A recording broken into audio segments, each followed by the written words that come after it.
ရှာဖွေရင်စိတ်နဲ့ရောက်ရဲ့ဖြစ်ပျက်ခြင်းကိုမြင်ဖြစ်ပျက်ခြင်းကိုအရာရာဟာမမြဲခြင်းရဲ့သဘောရှောင်းလိုက်တော့ဖြစ်ပျက်ခြင်းကိုမြင်အရာရာဟာမမြဲခြင်းရဲ့သဘောသိမြင်လိုက်တော့စိတ်မှာအေးချမ်းအနေစာဝတ္တသင်္ခါရဖြစ်ပြီးပြတ်တဲ့သဘောတရားတန်တရားခရီးမှာ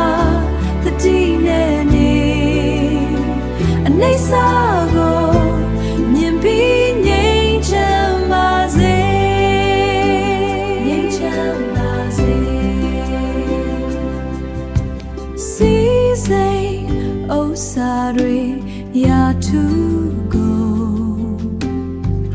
ဘယ်သူမှပိုင်ဆိုင်ခွင့်မရှိကြအိုခြင်းနာခြင်း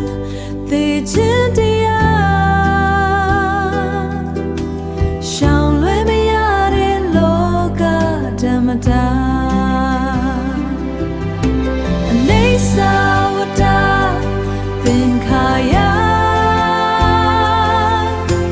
ဖြစ်ပြီးပြတ်တဲ့သဘောတရားတန်တရားခရီးမှာတတိနဲ့နေအနေစာ